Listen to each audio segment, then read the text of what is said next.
Hello बच्चों, आज हम पढ़ने जा रहे हैं इलेक्ट्रिक करंट के बारे में।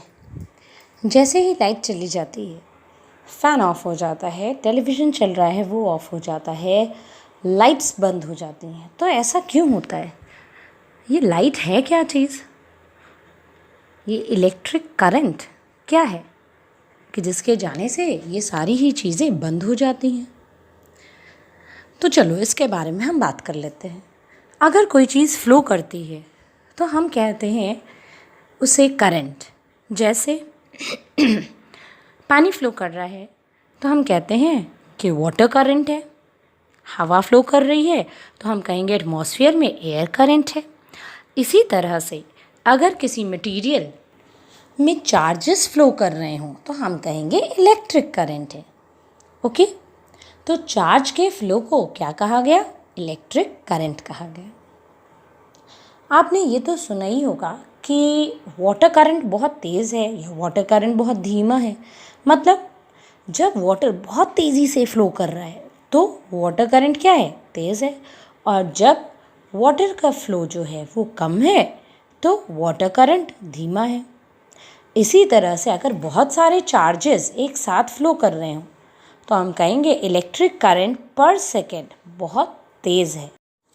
और इसी तरह कम चार्जेस फ्लो कर रहे हों तो हम कहेंगे इलेक्ट्रिक करंट पर सेकेंड जो है वो बहुत ही धीमा है। तो इलेक्ट्रिक करंट ये भी बताता है कि पर सेकेंड कितने चार्जेस फ्लो कर रहे हैं। ठीक है, तो इसके बारे में भी इंफॉर्मेशन हमें इलेक्ट्रिक करंट ही देता है कि एक सेकेंड में कितने चार्जेस हैं जो वहाँ से फ्लो कर रहे हैं। चलो अब हम एक एग्जाम्पल ले लेते हैं। एक मेटालिक वायर लेते हैं। ठीक, अब मेटल से क्यों लेते हैं इसके बारे में हम पहले पढ़ चुके हैं और वैसे भी क्लास 10th में हमें केवल मेटल्स की ही बात करनी है। ये भी आप जानते हैं, पढ़ चुके हैं आप इस बारे में कि हम मेटल के बारे में क्यों बात कर रहे हैं। तो मेटल की एक ख़ास प्रॉपर्टी है।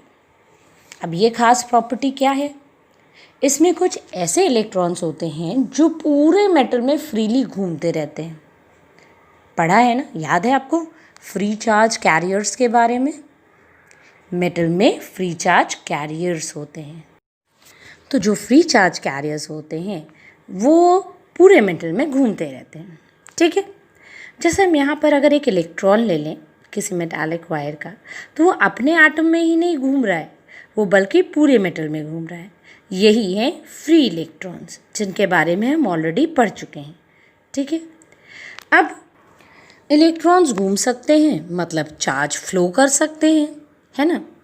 और चार्ज फ्लो कर सकते हैं मतलब उसमें क्या है? इलेक्ट्रिक करंट है, because flow of charges is called electric current. ठीक है ना। तो अगर इलेक्ट्रॉन फ्लो कर रहे हैं इस डायरेक्शन में तो मतलब इलेक्ट्रिक करंट भी फ्लो कर रही है। ठीक है ना। अब ये तो हमने समझ लिया कि इलेक्ट्रिक करंट बनी कैसे, फ्री चार्ज कैरियर की वजह से।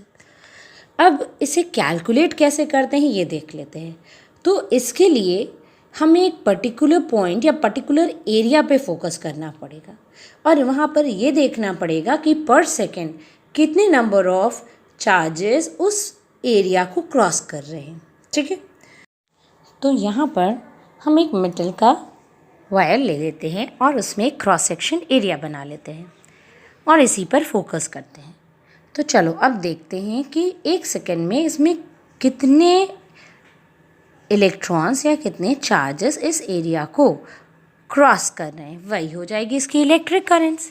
ठीक है, तो चलो फॉर एन एग्जांपल हम देख लेते हैं कि 5 सेकेंड में हमने मान लिया कि बहुत सारे लाखों करोड़ों इलेक्ट्रॉन्स जो है इस एरिया को क्रॉस कर रहे हैं। ठीक है, तो मान लिया कि n इलेक्ट्रॉन्स इसे क्रॉस कर रहे हैं तो चार्ज ऑन इलेक्ट्रॉन क्या हुआ? -1.6 इंटू 10⁻⁻19 कूलाम। तो चलो एक एग्जाम्पल ले लेते हैं। माना 5 सेकेंड में 10 कूलाम चार्जेस जो हैं वो इस क्रॉस सेक्शनल एरिया को क्रॉस कर रहे हैं।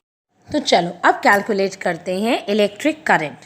तो इलेक्ट्रिक करंट क्या होती है? तो इलेक्ट्रिक करंट है the rate of flow of electric charges through any cross sectional area of conductor.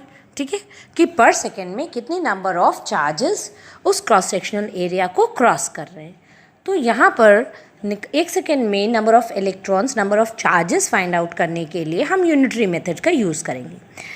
5 second में 10 कूलाम चार्जेस क्रॉस कर रहे हैं क्रॉस सेक्शनल एरिया को, ठीक है। तो यूनिटरी मेथड यूज़ करते हैं तो हम निकालते हैं 1 सेकेंड में कितने नंबर ऑफ़ चार्जेस क्रॉस करेंगे, that is 10 coulomb upon 5 second. तो 5 1 5, 5 2 10, क्या आ जाएगा 2 कूलाम पर सेकेंड, ठीक। यही है हमारी इलेक्ट्रिक करंट। तो इलेक्ट्रिक करंट को रिप्रेजेंट हम करते हैं I से। तो करंट हमारी क्या हो गई, I is equals to 2 coulomb पर सेकेंड। इसे समझने के लिए हम एक और एग्जाम्पल ले लेते हैं, ठीक है। चलो अब हम मान लेते हैं 6 सेकेंड्स में 3 कूलाम ऑफ चार्जेस फ्लो कर रहे हैं, अगेन यूजिंग यूनिटरी मेथड। तो 1 सेकेंड में नंबर ऑफ चार्जेस क्या हो गए, 3 कूलाम अपॉन 6 सेकेंड्स। तो 3 1 3, 3 2 6, दैट इज़ 1/2 कूलाम पर सेकेंड। तो अब हमारी इलेक्ट्रिक करंट क्या हो गई, 1/2 कूलाम पर सेकेंड, दैट इज़ 0.5 कूलाम पर सेकेंड। नाउ इन एग्जाम्पल्स के हेल्प से एक मेथड हम देख लेते हैं जिससे हम करंट को कैलकुलेट कर सकते हैं, ओके। तो चलो, Q कूलाम का चार्ज जो है वो क्रॉस सेक्शनल एरिया से फ्लो कर रहा है कितने टाइम में, T सेकेंड से। तो I is equals to Q coulomb upon T second, यही तो था ना। एंड्रे मैरे एम्पियर ये फ्रेंच साइंटिस्ट थे जिन्होंने बहुत सारा वर्क किया इलेक्ट्रिक करंट पे, और उन्हीं के नाम पर इलेक्ट्रिक करंट की यूनिट एम्पियर दी गई। तो I is equals to Q by T ampere, okay. चलो अब एक बात और समझते हैं। हमने एक वायर लिया जिसमें हमने कहा 3 एम्पियर का करंट फ्लो कर रहा है, और हमें ये पता करना है that how many coulomb of charges are flowing in 5 seconds, कि कितने नंबर ऑफ चार्जेस 5 सेकेंड में फ्लो कर रहे हैं। तो चलो इसे भी ट्राई करते हैं, और आप इसे कमेंट में इसका आंसर दीजिए, फटाफट कमेंट में आंसर दीजिए। आई होप कि आपने इसका आंसर दे दिया होगा वीडियो को पॉज करके। तो चलिए, 3 एम्पियर का मतलब ये हुआ कि यदि उस वायर में हम कोई एक क्रॉस सेक्शन ले रहे हैं, ठीक है, तो उस क्रॉस सेक्शन से 3 कूलाम पर सेकेंड चार्ज फ्लो कर रहा है, ठीक है। मीन्स 3 एम्पियर का मतलब क्या हुआ, 3 कूलाम्स पर सेकेंड चार्जेस जो है वो फ्लो कर रहे हैं, और हमें निकालना है that how many number of charges are flowing in 5 seconds, कि कितने कूलाम चार्जेस जो हैं वो 5 सेकेंड में फ्लो कर रहे हैं, ये तो निकालना है। चलो, 3 कूलाम पर second multiplied by 5 second, second to second cancel हो जाएगा।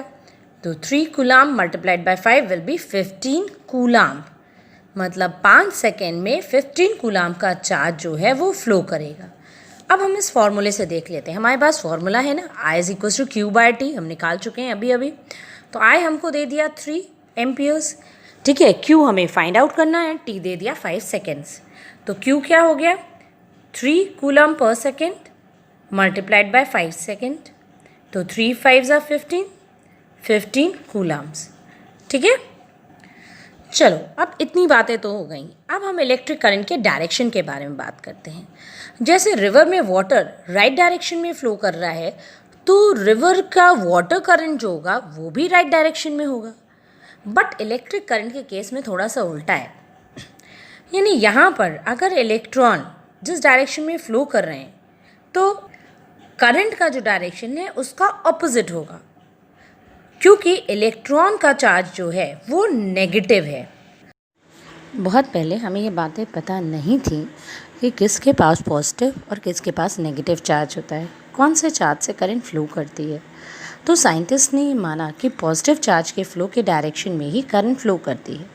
यही मानकर बहुत सारी साइंस बना दी गई, बहुत सारे फार्मूलेज, बहुत सारी टेक्निक्स बना दी, और आज हमें ये पता चला कि असल में जो करंट का फ्लो होता है वो फ्री चार्ज कैरियर्स के कारण होता है, जो कि फ्री इलेक्ट्रॉन्स हैं, है ना। अब इन सारे फार्मूलेज को बदला तो जा नहीं सकता है, ठीक है। तो ये मानते हैं कि जिस तरफ पॉजिटिव पार्टिकल्स फ्लो कर रहे हैं उसी तरह करंट भी फ्लो कर रही है, ठीक है। पर हमने तो सिर्फ इलेक्ट्रॉन की बात की थी, और इलेक्ट्रॉन्स क्या है, नेगेटिवली चार्ज पार्टिकल्स हैं। तो इस केस में इलेक्ट्रिक करंट के डायरेक्शन का कैसे पता लगाया जाए, तो नेगेटिव और पॉजिटिव चार्ज जो है वो दोनों ही एक दूसरे के ऑपोजिट होते हैं, इनका इफेक्ट भी एक दूसरे के ऑपोजिट होता है। जैसे अगर हम किसी एटम से नेगेटिव चार्ज को निकाल लें, ठीक है, नेगेटिव चार्ज यानी कि इलेक्ट्रॉन को निकाल ले तो वो एटम पॉजिटिवली चार्ज हो जाएगा, और अब दूसरे एटम में पॉजिटिव चार्ज को डाल दें तो क्या होगा, तो भी वो पॉजिटिवली चार्ज हो जाएगा वो एटम। मतलब कि नेगेटिव चार्ज निकालूं या पॉजिटिव चार्ज उस एटम में डाल दूं, दोनों ही कंडीशन में एटम जो होता है वो पॉजिटिवली चार्ज हो जाता है। ठीक है, मतलब दोनों ही चीज़ें सेम है, इलेक्ट्रॉन का निकालना और पॉजिटिव का एटम में डालना। तो अगर ये कहीं कि नेगेटिव पार्टिकल्स जो हैं वो राइट फ्लो कर रहे हैं तो पॉजिटिव पार्टिकल्स जो होंगे वो लेफ़्ट फ्लो करेंगे। तो इसीलिए कहेंगे कन्वेंशनल करंट की डायरेक्शन लेफ़्ट होगी। कन्वेंशनल मीन्स जो पुराने ज़माने से चला आ रहा है, तो कन्वेंशनल करंट की डायरेक्शन इलेक्ट्रॉन के ऑपोजिट होती है। ओके।